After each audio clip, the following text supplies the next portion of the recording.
I'm back here. Yes, I am. Yes, I'm back and I'm recording. Okay. Now,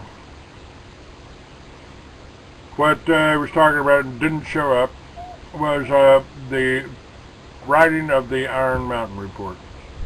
We think that's important, and it is. Some of the things that we need to educate people on.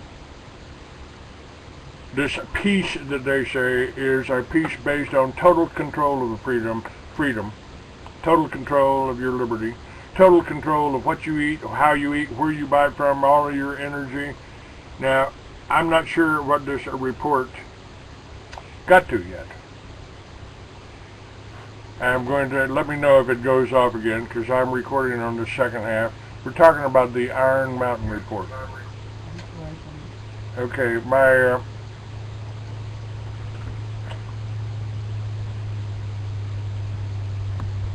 now they did want to mention that peace games is a method we developed during the course of the study. It's a forecasting technique and information system. If nothing is done about our recommendations, which is conceivable, this is something that can't be ignored. It'll revolutionize the study of social problems. A byproduct of the study, we needed a fast, dependable procedure to approximate the effects of separate social phenomena on other social phenomena.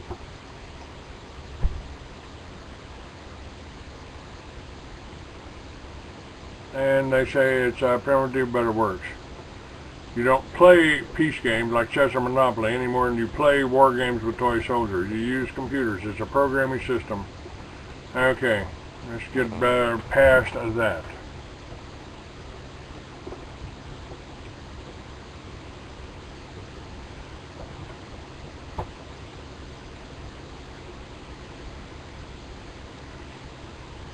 The statement by John Doe says, contrary to the decision of the special study group of which I was a member, I've arranged for the general release of our report. I'm grateful to Mr. Lawrence C. Lewin for his invaluable assistance in making this possible, and to Dial Press for accepting the challenge of publication. Responsibility for taking this step, however, is mine and mine alone. And here's the attached report of Special Study Group, established by you in August 1963.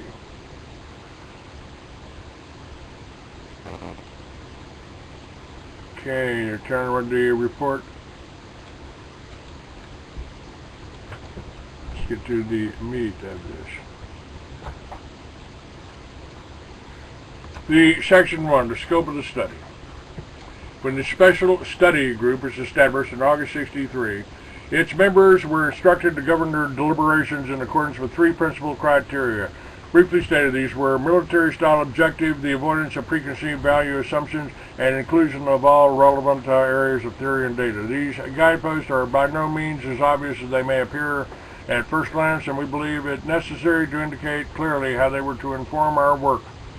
For expressly succinctly the limitations of previous peace studies and imply the nature of both government and unofficial dissatisfaction with these earlier efforts. It's not our intention here to minimize the significance of our work of our predecessors or to belittle their quality of their contributions.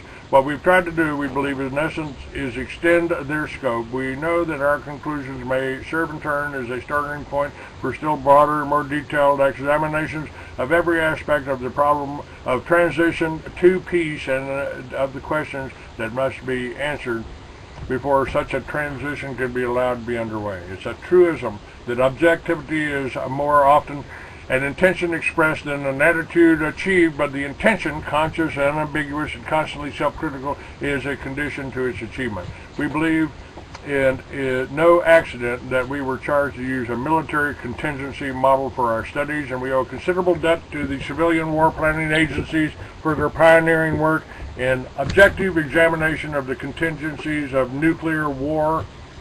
There is no such precedent in the peace studies. From the usefulness of the Even the most elaborate and conventionally reasoned programs for economic conversion to peace, for example, it has been vitiated by the wishful eagerness to demonstrate that peace is not only possible, but even cheap and easy. One official report is replete with references to the role of dynamic optimism on economic developments, and goes on to submit as evidence it should be hard to imagine that the American people would not respond positively to an agreed and safeguarded program to substitute an international rule of law and order, etc. Another line of argument frequently taken is that disarmament would entail comparatively little disruption of the economy, since it need only be partial. We would deal with this approach later. The genuine objectivity in war studies is often criticized as inhuman. Herman Kahn, the writer on strategic studies, best known to the public, put it, critics frequently object to the icy rationality of the Hudson Institute, the Rand Corporation, and other such organizations. I am always tempted to reply, would you prefer a warm human era? Do you feel better with a nice emotional mistake?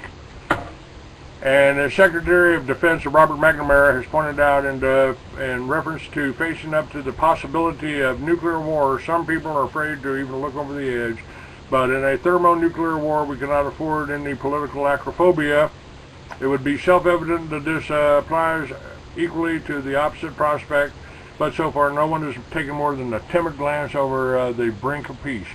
An intention to avoid preconceived value judgments is, if anything, even more productive of self-delusion. We claim no immunity as individuals from this type of bias, but we've made continuously self-conscious effort to deal with problems of peace without, for example, considering the condition of peace as per se good or bad. This has not been easy, but it has been obligatory. To our knowledge, it's never been done before.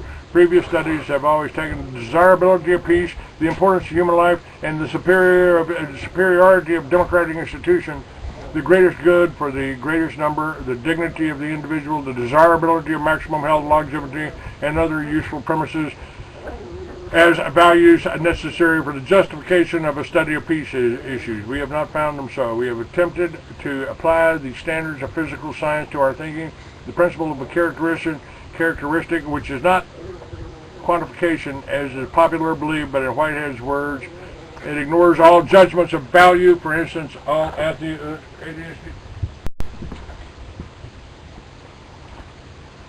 aesthetic and moral judgments. It is obvious that any serious investigation of the problem, however pure, must be informed by some normative standard. Now, this is not getting me off here. You can the links are on here. You can go there and read it.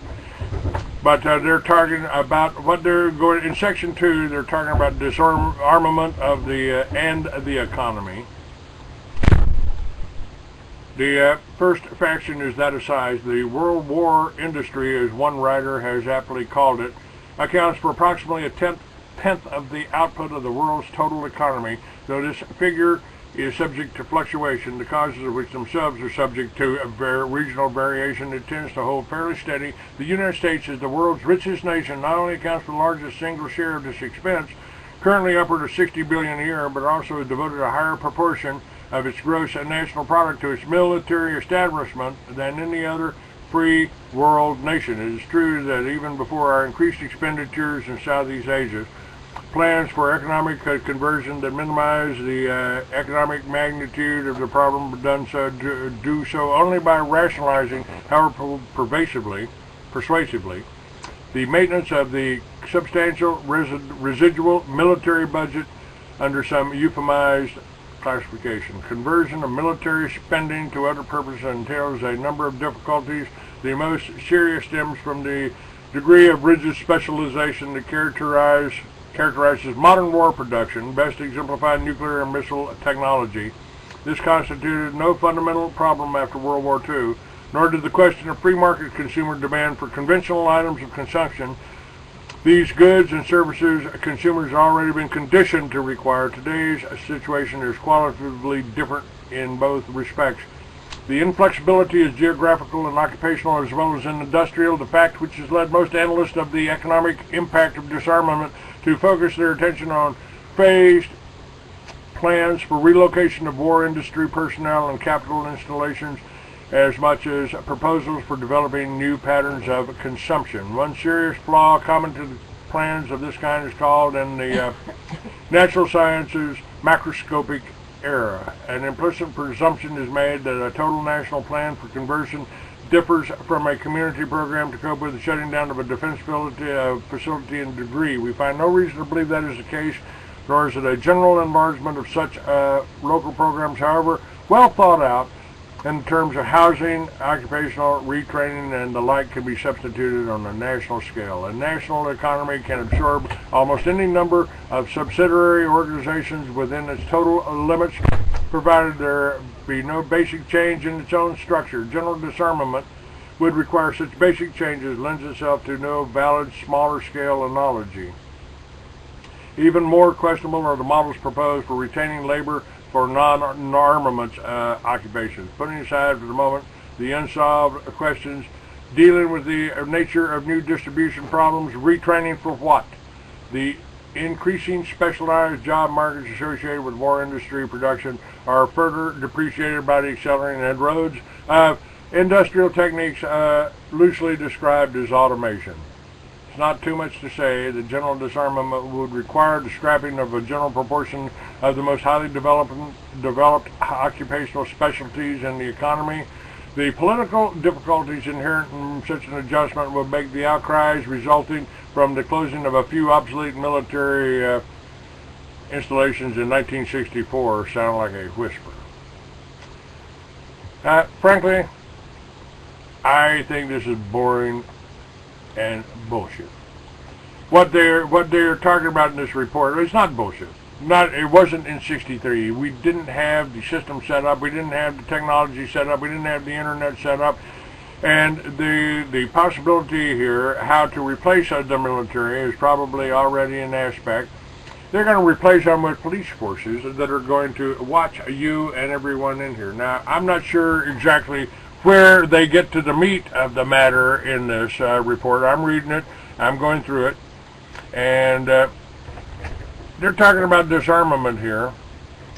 Basically, it was disarmament after '63. Soviet Union closed down. We didn't have any competitors anymore. We became the whole New World Order army.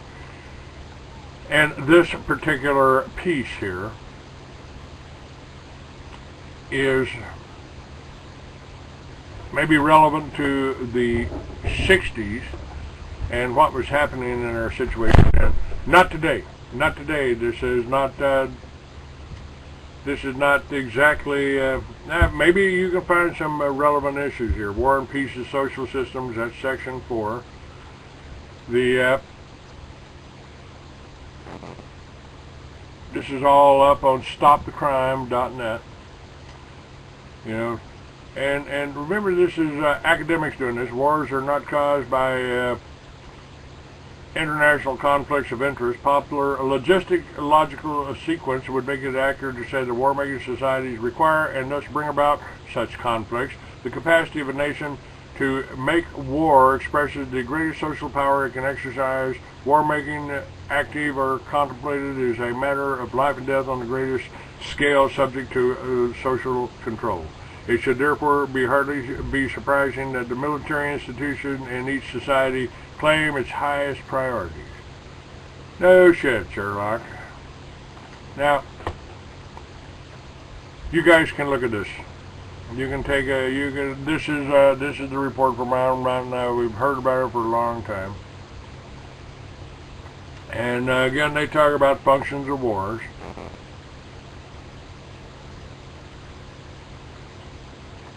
But one writer on the subject put it this way: why is war so wonderful? Because it creates artificial demand, the only kind of artificial demand, moreover, does not raise more political questions. War and only war solve the problems of inventory. The reference here to shooting war applies equally to general war economy as well.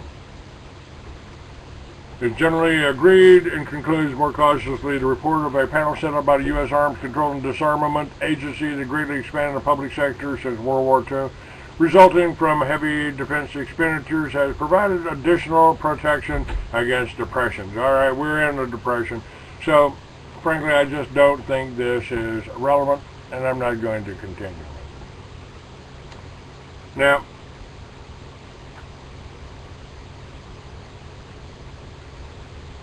we are doing things here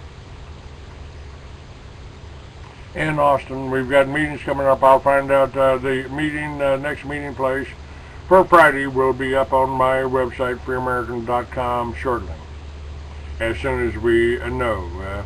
It's not meeting in the normal place. It'll be somewhere different. And we got about 4 minutes left here.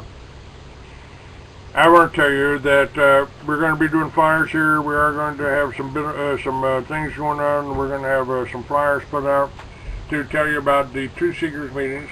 To tell you, it's only the Free Americans giving you the information. About 13 of our intelligence agencies calling Israel the biggest problem we got. Israel's pushing the war against Iran, and all of the Israeli people are pushing the war against their war, pushing for war with Iran.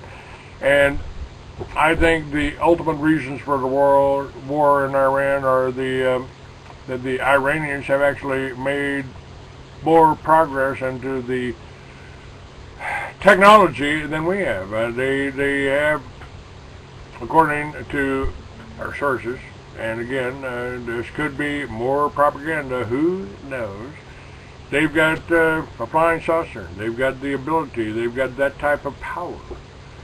Now, if they do have that, and they don't have atomic bombs and atomic weapons, they've got something that's superior to it. That could be why the world and the bankers are united against them. Now, remember, they don't charge usury. The whole Federal Reserve System would collapse under the Iranian system, and the Federal Reserve should collapse under our system. That's what they wrote the Constitution for, and that's why they gave us the power to make our own money. And our founding fathers, Thomas Jefferson, warned us, if you allow a bank to issue your money, the banks and the corporations that spring up around them will leave your children homeless in the land that we conquered. You can make a difference by talking to your neighbors, by organizing, by turning your backyard into a garden, by getting out of the public school system and getting a real education at a fraction of the cost that they would charge you to house you. And look, the internet isolates us. We need the groups like the Truth Seekers to meet and know that we're not just crazy sitting here staring at an internet screen. We need the backing. We need you to support this. We need you to, I'm running this station here, this Free American, which is better than my magazine ever was. I'm running that on a wing and a prayer here. We need to sell books in order to pay for this. We need to educate people when we to save this country, to organize you. We have to do this without the hate, without the fear, without the strife. We don't need the strife.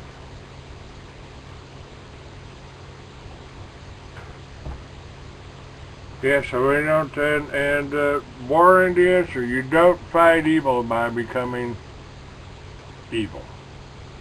We don't do that. We don't do that. And I'm telling you right now, Truth Seekers meeting if you're in Austin. If you're not, start your own meeting. We'll provide you with tapes, DVDs, information that is valuable and that you can watch. We will do that.